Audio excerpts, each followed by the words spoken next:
Name is such an interesting thing. Why do we name things? How do we do it? According to numerology, the name you are given determines your life's path. I named my dance theater company Kibizu. Kibi in Japanese means subtleties and inner workings of things.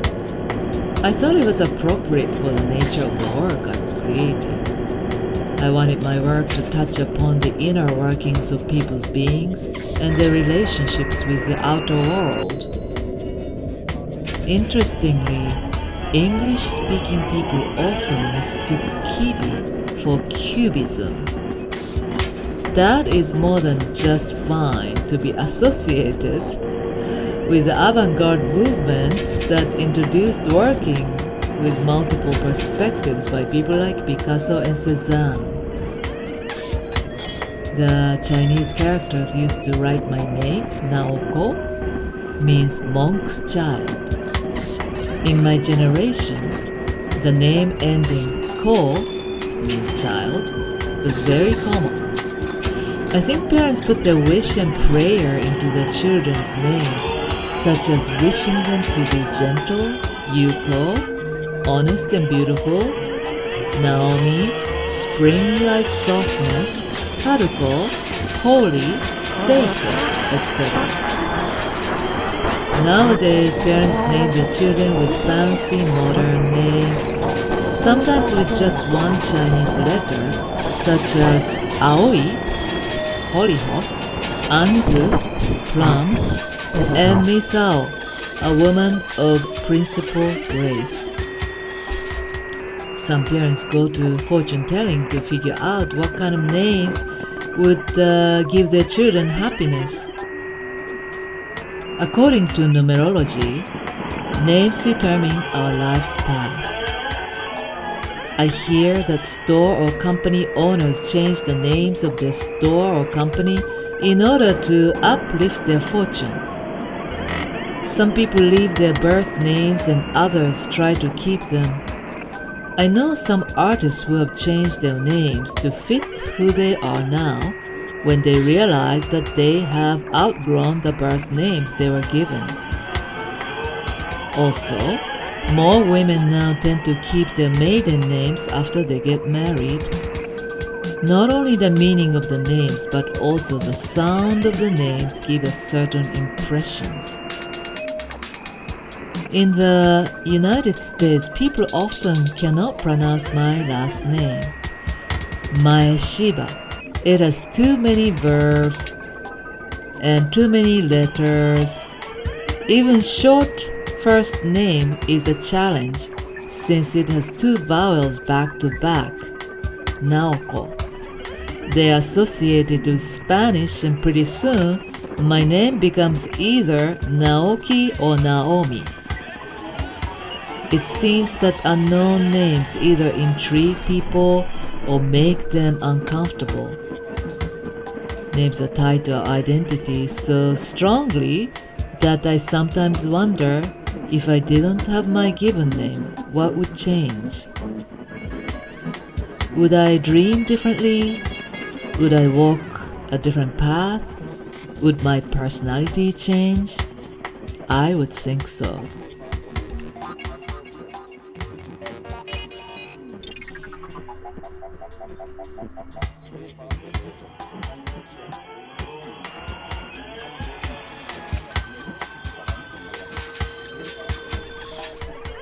Japan in my body.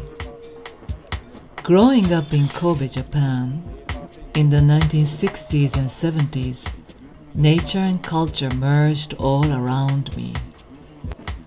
Playing on an unpaved road, seeing bats flying around in the orange dark sky, smelling the persimmons falling from a tree, sneaking into a neighbor's small cow farm and stepping on cows' droppings, hiding in a small cave and listening to the insects, and escaping from a small snake. The welding factory around the corner, the loud abrasive sound and smell of iron, the fresh scent of lumber from the lumberyard right behind my house.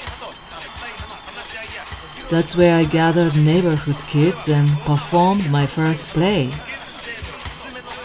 My feet remember the precariousness of different sizes of lumber. My hands remember the warmth of the soft earth. Every evening at twilight, as the sky got dark, I felt a little lonely and wanted to go home. The first day of spring, when the cherry blossoms arrived, my eyes, ears, nostrils, and skin all opened to enter into the festivity. I felt a little sad when the petals started falling. The boundary between my body and the environment around me often became blurry. Embracing and enjoying these precious moments was the main purpose of my life. Indoor life was just as rich as outdoor life. In a standard-sized traditional Japanese house, rooms are loosely separated by sliding doors.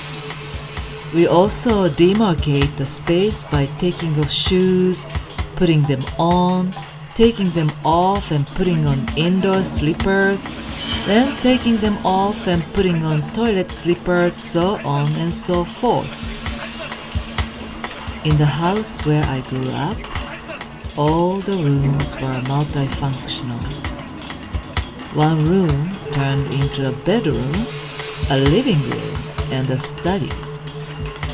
Every time the room got rearranged and redefined, my default body position changed from lying to sitting to standing. I registered each room and its function through my physical sense. The small kitchen with a low sink was a place in which we often rotated our bodies, bent over and extended. The room that faced the corridor was the one where we sat on tatami mats, and the dining room was the only chair room in which my body was allowed to extend fully, making me feel much taller. The bathroom entailed squatting low and sinking in lower. The energy from different spaces lingered, leaving their traces in my body. My body was an extension of each particular place, each environment.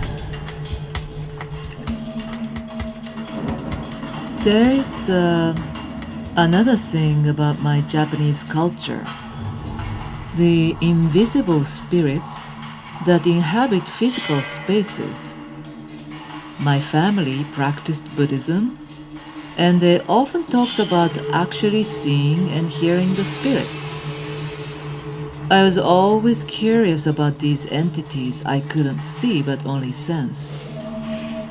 The back room of my house was dark and had a Buddhist altar where all our ancestors slept. Without quite understanding the meaning of this room, I was scared of entering it.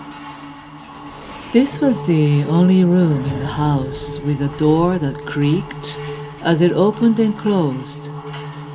The door had a texture of many cracked lines, and when it was ajar, faint voices chanting in a mysterious tone seeped out of the room.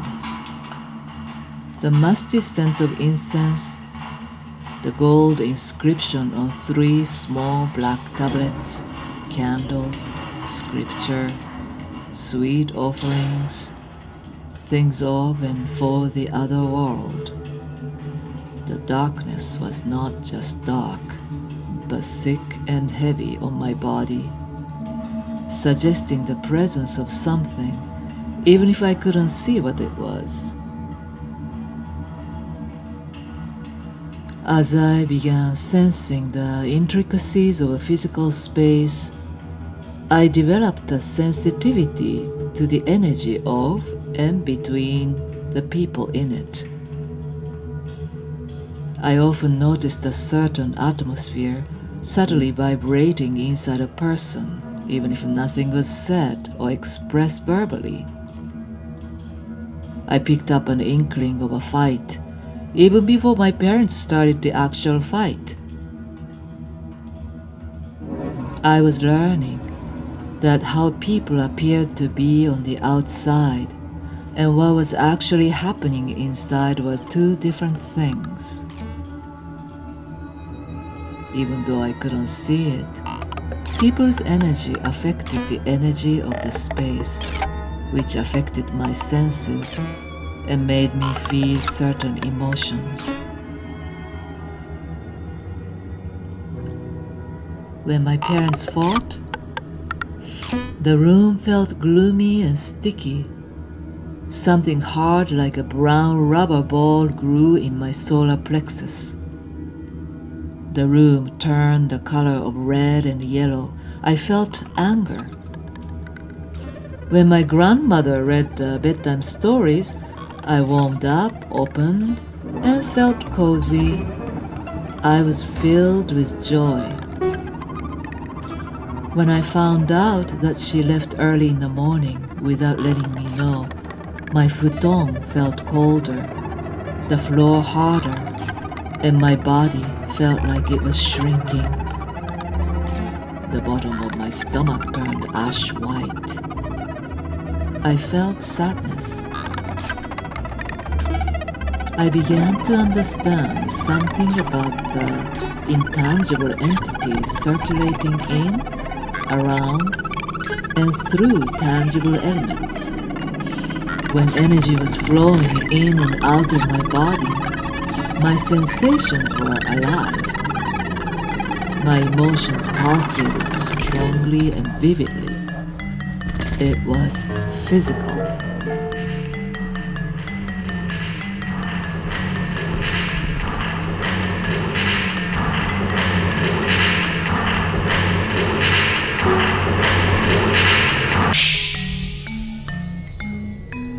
Movement is life. Whether we are young or old, rich or poor, we all move. Everything that has life moves. Even still objects are moving. What is most important for me when creating theater is to bring life force onto the stage. Choreography has been a crucial part of my theater making. I pay great attention to the movements of every element. How people and objects move through the space, how light flows and sound forms the air, how words pour out of the actor's mouth with different speed and rhythm, and how all these elements interact with each other, bringing out a beautiful harmony into the world of theater.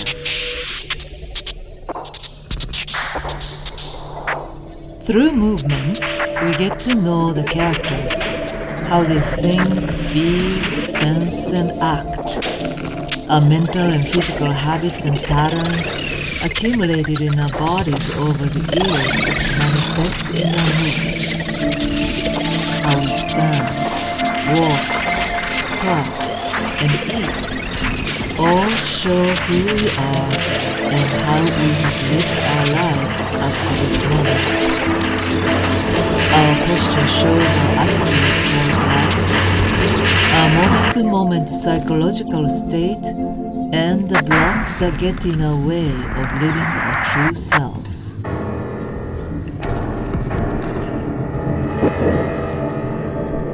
Body and space affect each other. I'm curious and passionate about the way how body and space affect each other. Movement can change the energy and the atmosphere of the space immediately. With just one movement, the size, the color, the texture, and the potency of the space can all change in a flash of a moment. Just as body forms space, space also affects body and its movements. In my site-specific work, the relationship between the space and the performer's body becomes crucial. The environment within the performer's body resonates with the environment of the place. Body merges with the environment of the space. Environment forms the body and its movements.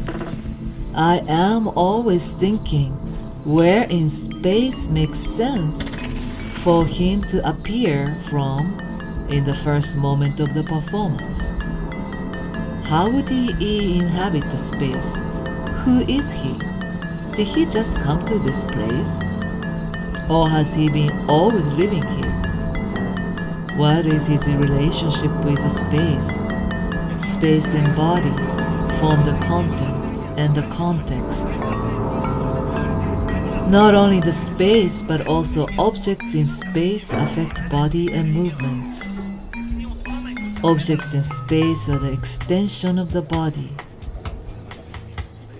This way of thinking might come from animism, which considers that all animate and inanimate objects have spirits.